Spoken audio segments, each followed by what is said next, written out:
பொறியியல் மாணவர் கோகுல்ராஜ் கொலை வழக்கு தொடர்பாக கைது செய்யப்பட்ட ஒரு பெண் உட்பட 5 பேரை 15 நாட்கள் நீதிமன்ற காவலில் வைக்க திருச்செங்கோடு நீதித்துறை நடுவர் உத்தரவிட்டார்.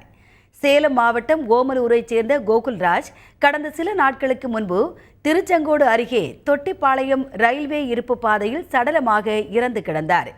அவரது சாவில் மர்மம் இருப்பதாகவும் வழக்கை கொலை வழக்காக பதிவு செய்ய கோரியும் பல்வேறு அரசியல் கட்சியினர் போராட்டம் நடத்தி வந்தனர். ஆனால் கடந்த மாதம் 27ஆம் தேதி சேலம் அரசு மருத்துவமனையில் கோகுல்ராஜின் சடலம் பிரேத பரிசோதனை செய்யப்பட்டு அதன் அறிக்கை உயர்நீதிமன்றத்தில் தாக்கல் செய்யப்பட்டது. கோகுல்ராஜ் மரணம் தொடர்பான வழக்கை கொலை வழக்காக பதிவு செய்த போலீசார் 10 தனி படைகள் அமைத்து குற்றவாளிகளை தேடி வந்தனர்.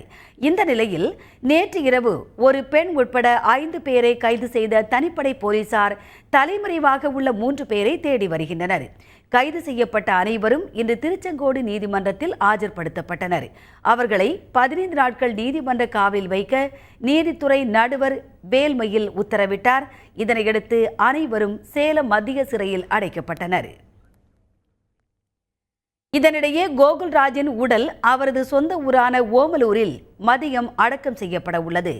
கோகுல்ராஜின் இறுதி ஊர்வலத்தின் போது அசம்பாவிதங்கள் எதுவும் நிகழாமல் தடுக்க சேலம் மாநகர 2 துணை ஆணையாளர்கள் உட்பட 4 உதவி ஆணையாளர்கள் 7 ஆய்வாளர்கள் என மொத்தம் 300 போலீசார் பாதுகாப்பு பணியில் ஈடுபடுத்தப்பட உள்ளனர்.